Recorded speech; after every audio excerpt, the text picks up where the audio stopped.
Crime की एक ऐसी खौफनाक वारदात लेकर मैं निधि आप सभी के सामने मौजूद हूँ। एक ऐसी कहानी जिसे सुनकर हर कोई सन्न रह जाए। उत्तराखंड की राजधानी देहरादून की पहाड़ियों में एक लड़की की लाश मिलती है। अब लड़की को देखकर ऐसा लगता है कि वो लड़की किसी दूसरे राज्य या देश की है। लड़की का कत्ल हुआ था।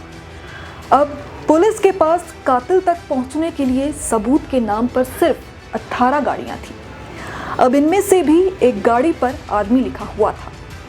अब सिर्फ इस एक गाड़ी के बिना पर कातिल तक पहुंचा कैसे जाए और एक आर्मी अफसर को कातिल कैसे ठहराया जा सकता है? सबसे बड़ा सवाल यही था। बात है 10 सितंबर 2023 की। सुबह सुबह देहरादून के रायपुर स्टेशन के एसएचओ को एक फ़ोन कॉल आता है। ये फ़ोन करने वाला थाने की हद में पड़ने वाले एक गांव सोडा सरोला का ग्राम प्रधान था। प्रधान ने एसएचओ को जो बात बताई उसे सुनकर उनके होश उड़ गए। प्रधान ने एसएचओ को बताया कि उनके इलाके में एक लड़की का कत्ल हो गया है और उसकी लाश उन्हीं के थाना इलाके में सिरवालगढ़ की एक सुनसान सड़क के किनारे झाड़ियों में पड़ी है। इतना सुनने के बाद वो तुरंत थाने से अपनी टीम के साथ निकले और जब वहां पहुंचकर देखा तो सच में एक लड़की की लाश झाड़ियों में पड़ी थी। लड़की की उम्र करीब 30 से 35 साल की होगी। लाश पर चोट के निशान थे, खास करके सर पर। ऐसा लग रहा था कि जैसे किसी भारी चीज से हमला किया गया हो। अब लड़की की पहचान कैसे हो?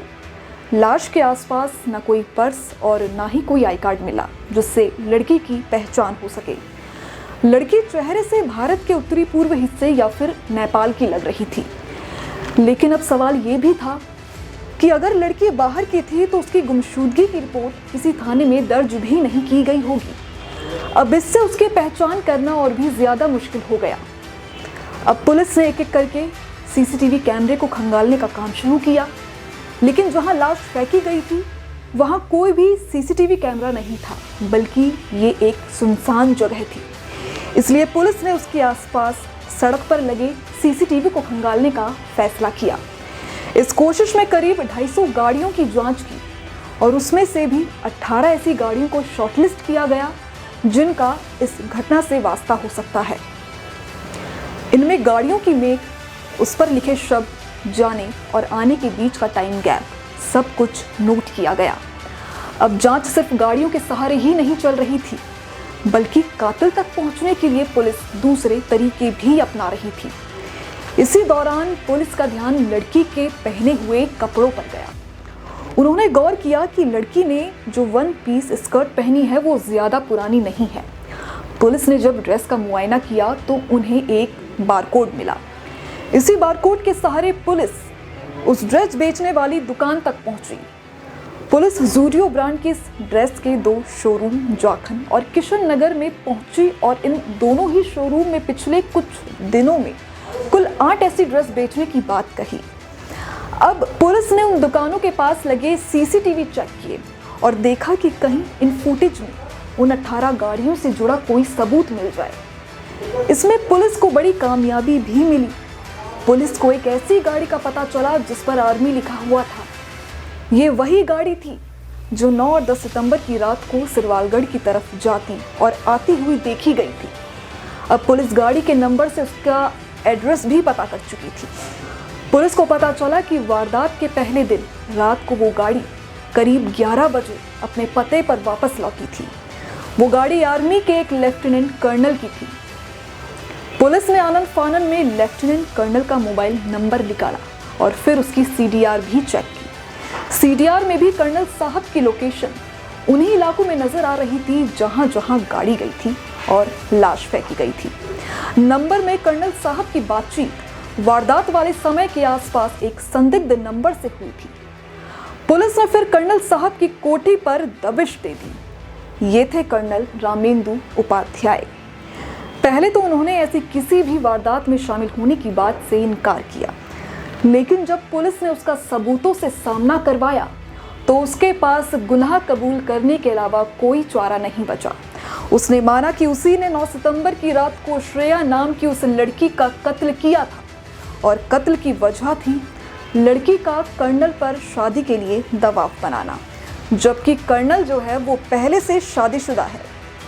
असल में कर्नल उपाध्याय की पोस्टिंग पहले पश्चिम बंगाल के सिलीगुड़ी में थी। वहां उसका एक डांस बार में आना जाना था और वहीं नेपाली लड़की से उसकी मुलाकात हुई। ये लड़की उस बार में डांसर के तौर पर काम करती थी, लेकिन यहाँ डांस से शुरू हुआ मनोरंजन पहले दोस्ती में बदला और फिर धीरे धीरे प्यार में बदल गया। दोनों एक दूसरे के काफी करीब आ गए और अब कर्नल उपाध्याय ही लड़की के सारे खर्चे भी उठाने लगे। लेकिन जैसे ही कर्नल उपाध्याय का ट्रांसफर देहरादून हुआ, उसने लड़की से सारे रिश्ते नाते खत्म कर दिए और देहरादून चला आया। अब इतने दिनों से साथ रहने वाली लड़की कर्नल उपाध्याय से हक मांगने लगी थी। वो कर्नल से शादी करने की जिद पर अड़ी थी, लेकिन कर्नल पहले से शादीशुदा था और उसे एक बच्चा भी है। इन हालात में कर्नल उससे पीछा छुड़ाना चाहता था, लेकिन लड़की अपना हक मांगती हुई सिलीगुड़ी से देहरादून आ गई। यहाँ कर्नल उपाध्याय ने ही उसके रहने का इंतजाम किया, यहाँ तक कि उसके कपड़े भी दिलवाए। उधर कर्नल की बीवी को अपने पति के इस रिश्ते की खबर मिल चुकी थी। इस रिश्ते को लेकर घर में झगड़े होने लगे थे। जाहिर है कि कर्नल तनाव में था और वो अब इससे बाहर निकलना चाहता था। बस इसलिए उसने लड़की की हत्या की साजिश रची। 9 सितंबर को वो श्रेया को अपने साथ एक बार में लेके गया।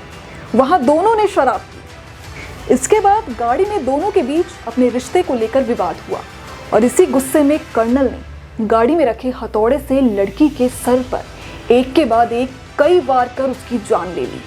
इसके बाद कर्नल उपाध्याय अपनी गाड़ी से उसकी लाश सिरवालगढ़ की तरफ लेकर गया और वहां रात के अंधेरे में सुनसान जगह पर उसकी लाश फेंक कर गाड़ी में रखा टॉयलेट क्लीनर उसके चेहरे पर डाल दिया और फरार हो गया।